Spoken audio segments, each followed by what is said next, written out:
Daniel Carter froze for a moment as the metallic click of handcuffs echoed in the quiet garage. It was not just the sound of metal. It was the sound of his life splitting into two. Paths one he had tried to avoid and one that had finally caught up with him.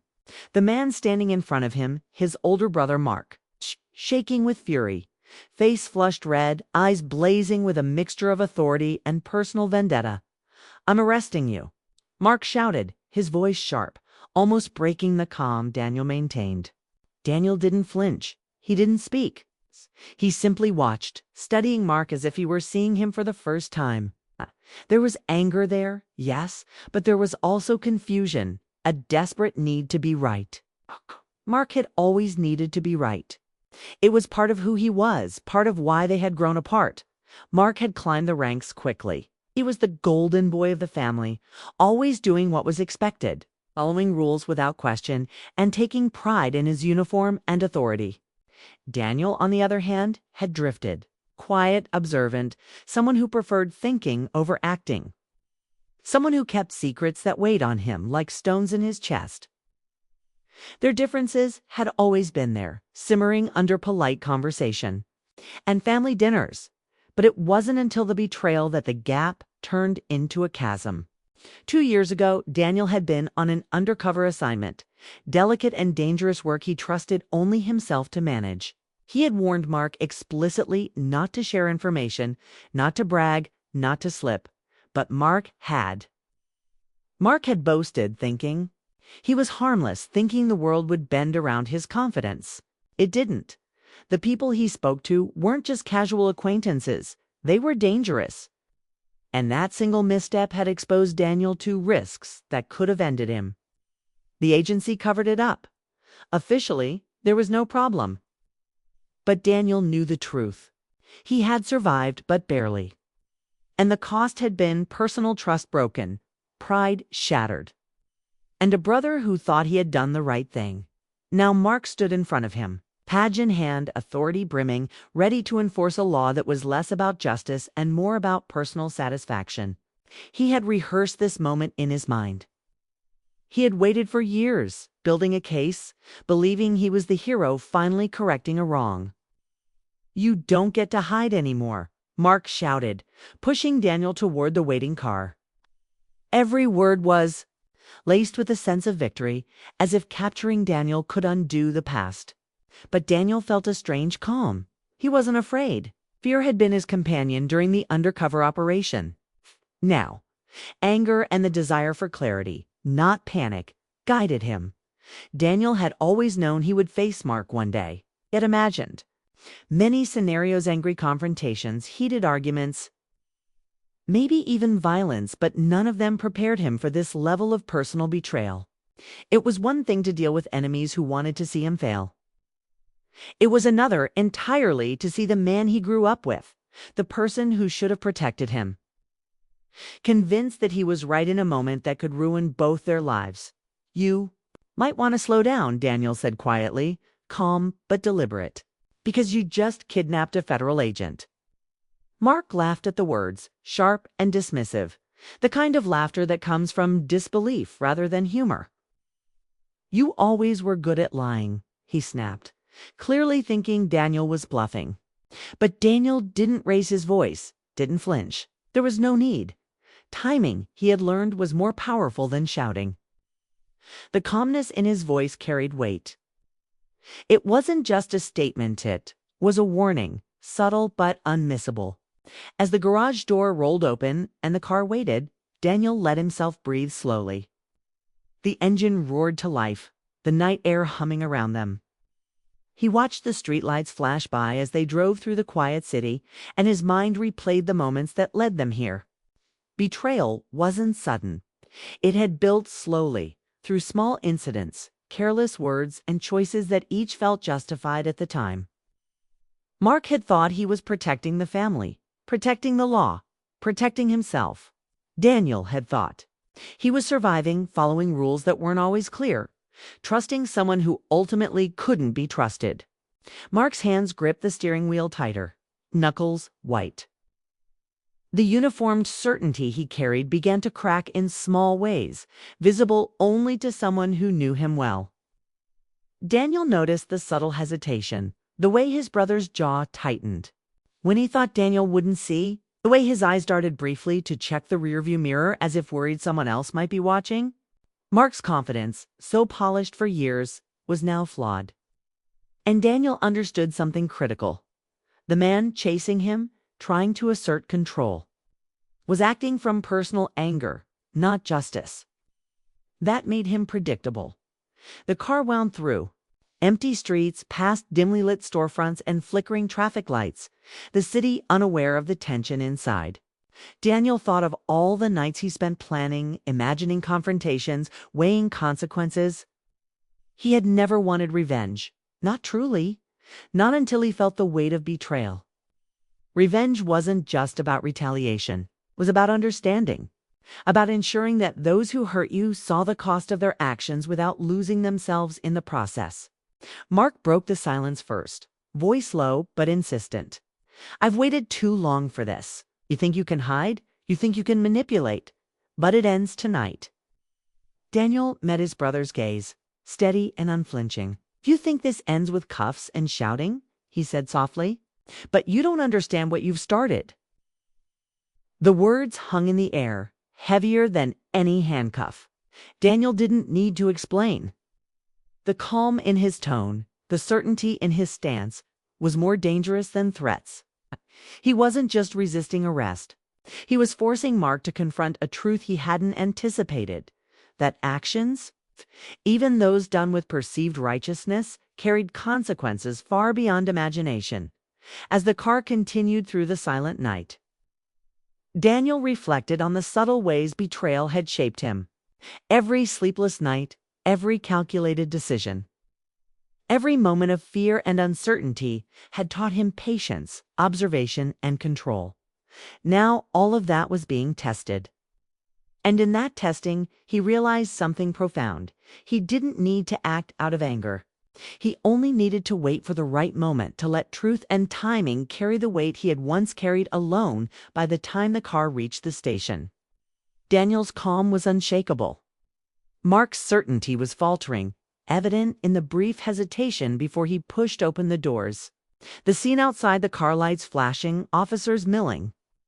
The sense of authority present in every uniform did nothing to intimidate Daniel. He understood that the power of revenge wasn't in the moment of capture, but in the patient control of information, emotion, and timing. As Mark stepped out, confident yet visibly tense, Daniel allowed himself a small, almost imperceptible nod. He was ready. Not for confrontation, not for punishment, but for the moment when everything Mark thought he knew would collide with the truth. And Daniel knew deep inside that the path ahead would demand every ounce of patience, every calculation he had honed over years of survival and secrecy. Betrayal had led him here. Yes, but it was his calm, his control, and his understanding of consequence that would determine how this night ended.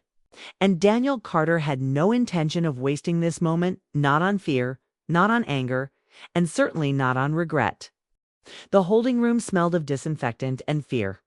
Daniel sat on the hard bench, hands unclasped, fingers relaxed, as if he belonged here. Mark paced in front of him, each step heavy with tension, a man carrying authority but struggling with doubt. Daniel studied him quietly, noting every shift in posture, every fleeting hesitation. This wasn't just about law enforcement anymore. It was about the collision of two lives, two choices, and years of unspoken grievances. Daniel's mind raced, but his face remained calm. The calmness was a weapon, sharper than words or accusations. He thought back to the moments that had led him here.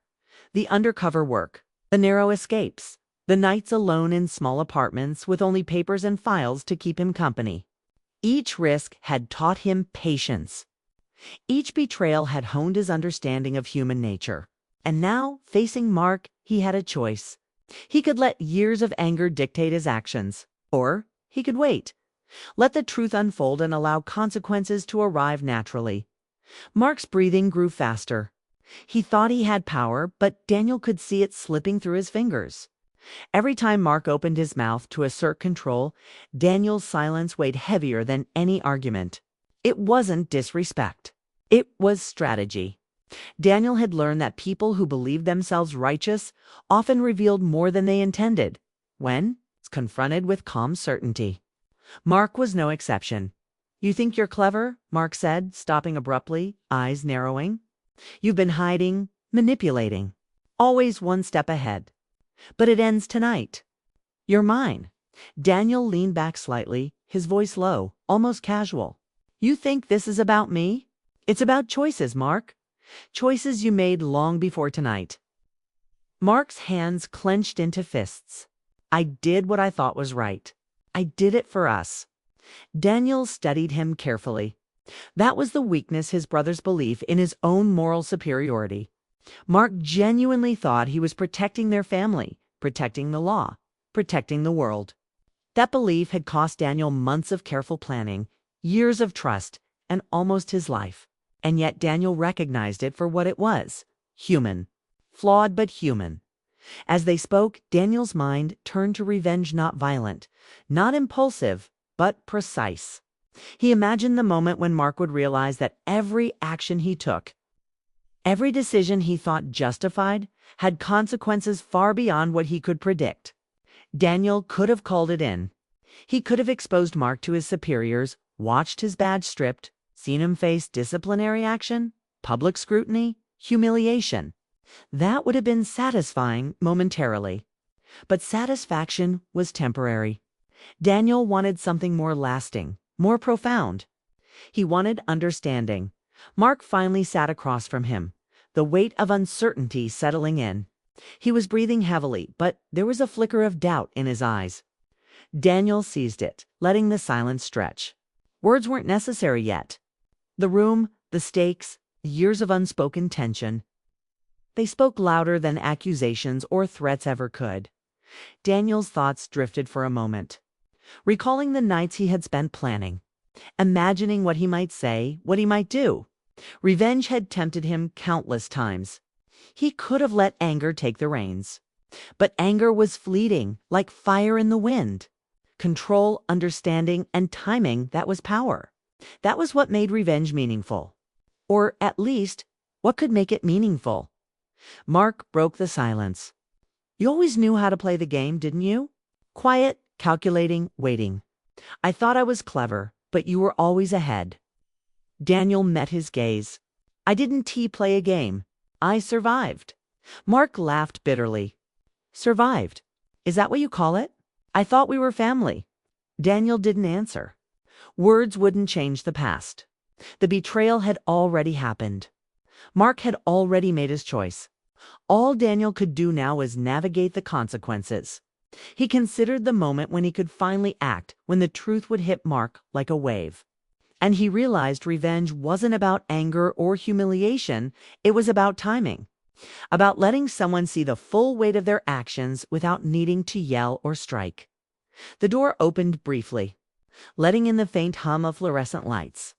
An officer peeked in, asking a question about paperwork, and Mark's instinct to assert authority kicked in immediately. Daniel watched as his brother's tension rose, noticing the tiny cracks in his composure. Mark was a man used to being in control, but control was slipping. And Daniel knew he didn't have to push. He just had to wait. Time stretched in the room. Daniel's mind mapped out every possible outcome, every move his brother might make, every potential intervention. Each scenario brought a mixture of anticipation and caution. He wanted Mark to understand, but he also wanted to avoid unnecessary harm. Revenge, Daniel realized, was not always about destruction. Sometimes the ultimate power was restraint. Mark finally slumped slightly in the chair, the fire in his eyes dimming just enough to show fear, confusion, regret. "I thought I was protecting people," he muttered. "I thought I was right." "You were protecting your idea of right," Daniel said quietly. "Not reality. Not truth."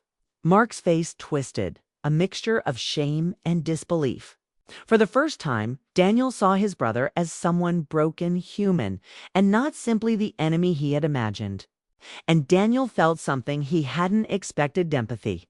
Not for the betrayal, not for the years of loss, but for the human flaw that had caused it. The officials outside finally returned. A subtle shift in the room that changed everything. They spoke briefly with Mark, asking questions that didn't make sense to him, their presence highlighting how little he actually knew. Daniel felt the tension spike. This was the moment when choices mattered.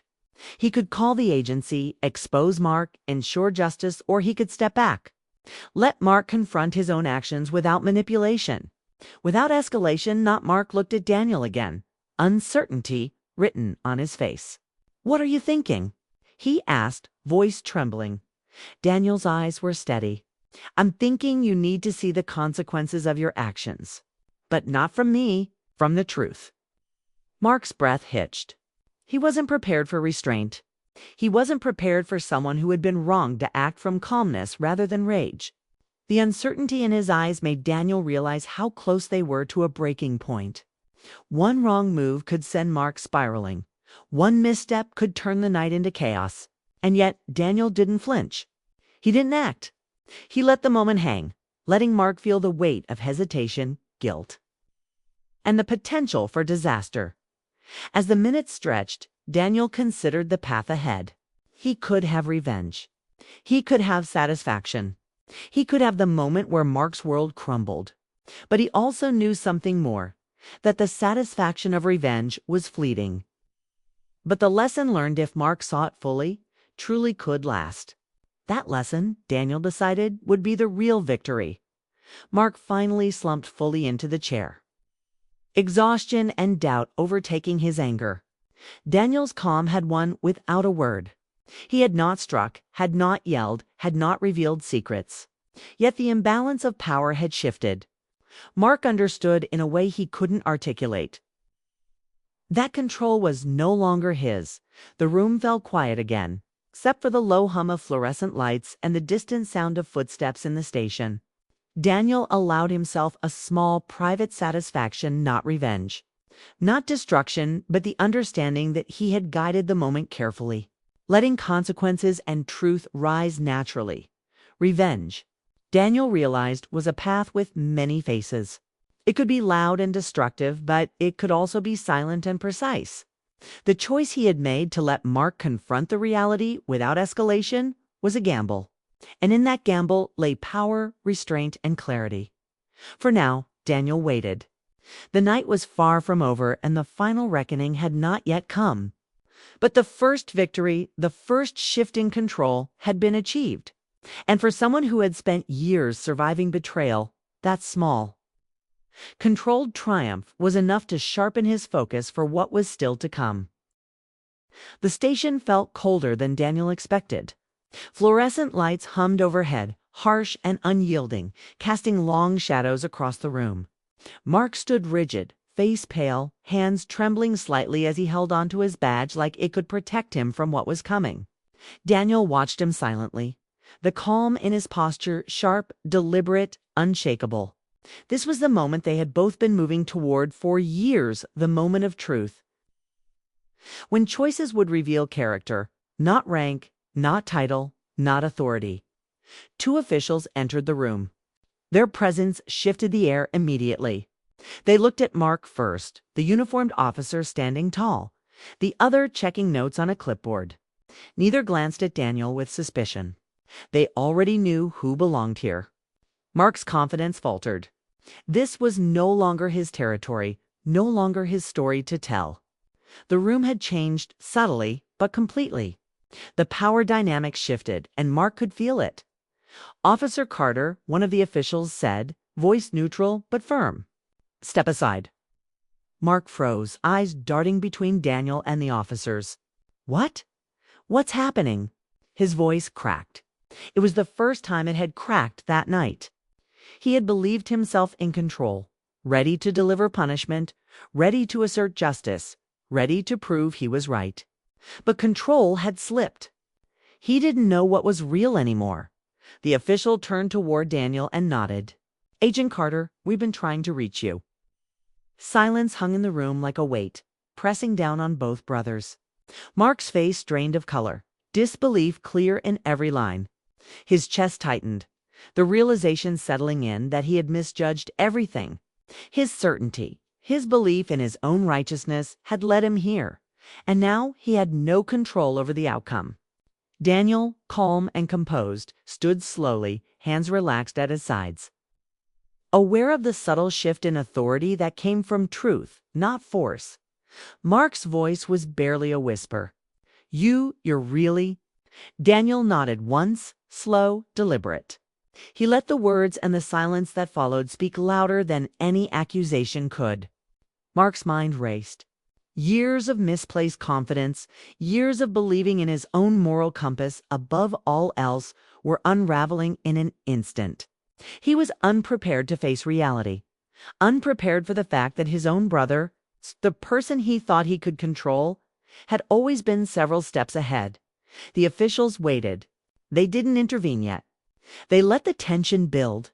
Daniel understood the lesson perfectly. The moment wasn't about punishment. It was about recognition.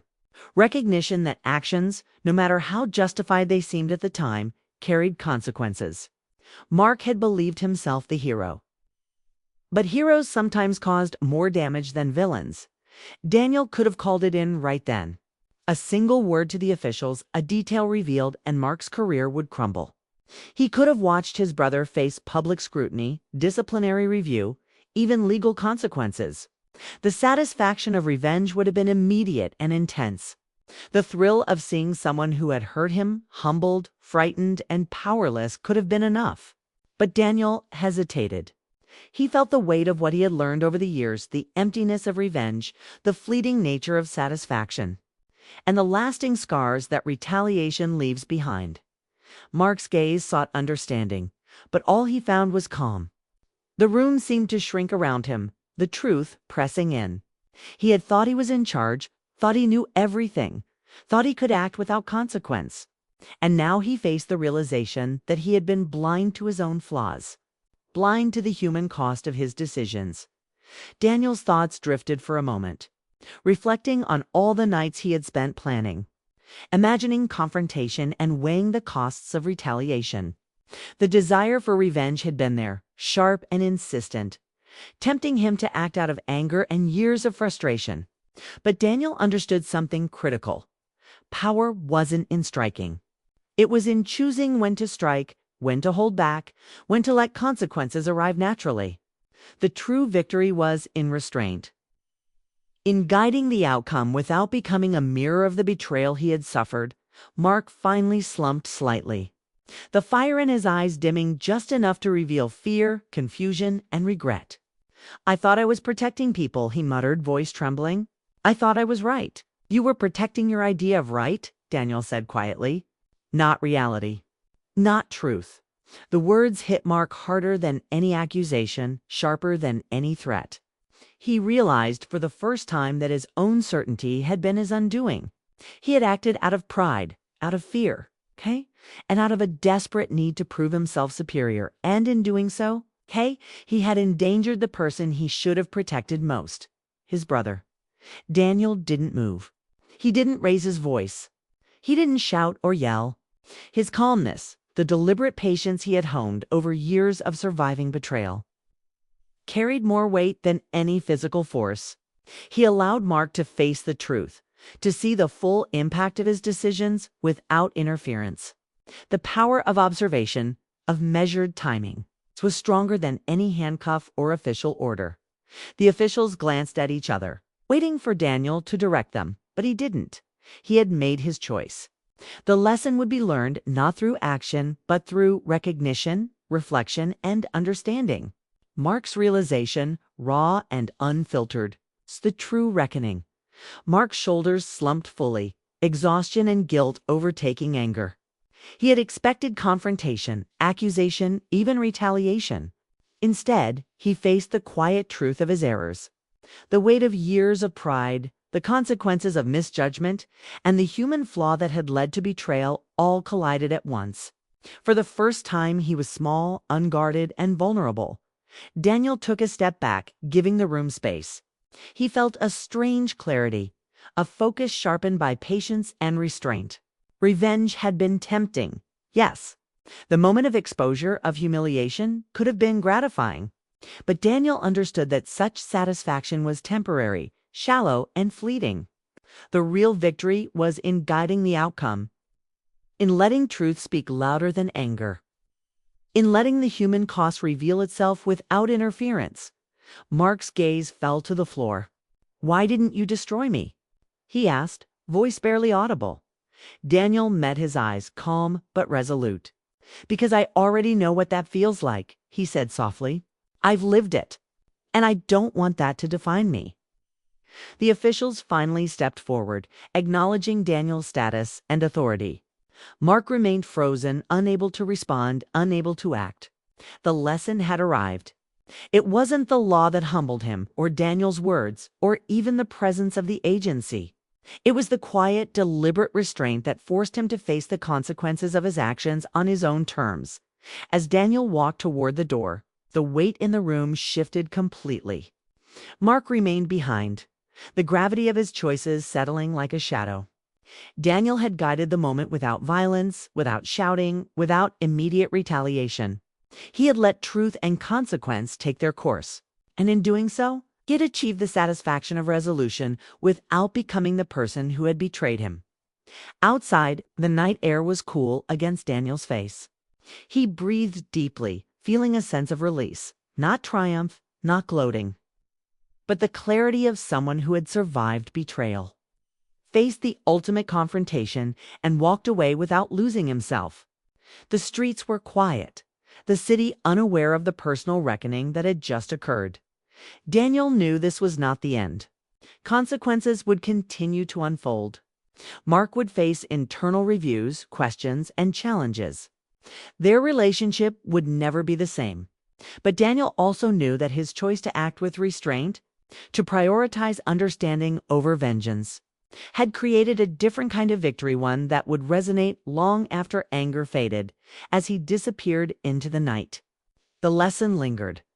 Revenge might feel powerful in the moment, but it rarely heals.